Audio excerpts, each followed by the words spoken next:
Halo, nama saya Liana Karolin. Saya adalah caregiver keluarga untuk mama saya yang adalah orang dengan demensia (ODD). Dan sekarang pun papa saya juga sudah mulai menunjukkan gejala awal banget untuk gejala demensianya. Mama saya pada saat itu usianya 68 tahun. Dan dokter yang memeriksa mama saya adalah dokter psikiatri di salah satu rumah sakit swasta di Jakarta. Pemeriksaan yang dilakukan adalah pemeriksaan kognitif MMSA, di mana memang waktu itu nilai skor mama saya rendah, sangat rendah. Dan dokter menyarankan untuk terapi obat, jadi obat-obatan secara farmakologis untuk mencegah progresivitas penurunan fungsi otaknya mama.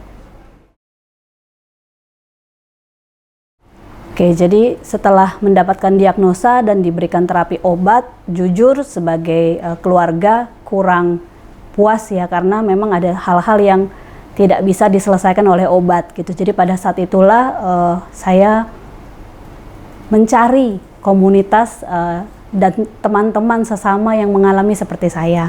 Pada saat itu tahun 2017 saya bertemu dengan teman-teman komunitas di Yayasan Alzheimer Indonesia (ALZI).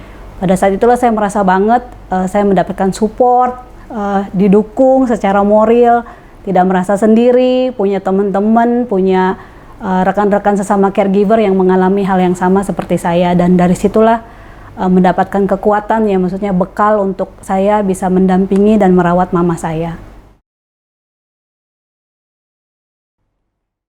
Iya, sangat ya, maksudnya yang tidak bisa diberikan oleh dokter, maksudnya dokter kan menyarankannya awal kan memang terapi obat ya, tapi dari ALZI ada beragam aktivitas yang bisa mendukung saya gitu ya. Jadi tidak hanya sekedar obat, jadi bisa juga pembekalan secara pengetahuan bagaimana merawat, mendampingi melalui seminar, kegiatan caregivers meeting, ada WhatsApp group sesama caregiver, khusus caregiver, jadi bisa berbagi cerita. Dan di situ tuh yang lebih berasa banget gitu, jadi lebih merasa nggak sendirian, lebih merasa tertolong, walaupun mungkin nggak selalu bertemu, tapi ketika ada masalah, ketika terganjal bagaimana cara mengurus mama, bisa cerita di grup dan bisa mendapatkan penguatan dari sesama caregiver, itu sangat luar biasa sih.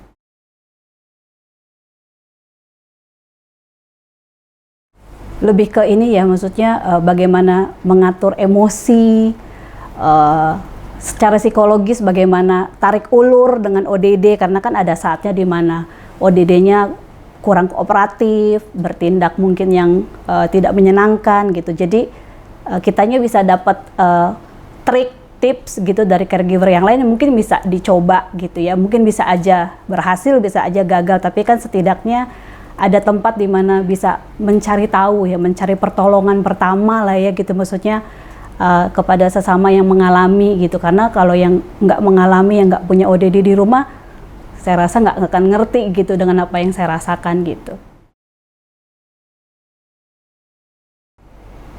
Yang saya ubah adalah diri saya sendiri, menjadi lebih peka, lebih bisa mengolah emosi saya dengan baik ketika berinteraksi dengan mama saya, dengan ODD saya.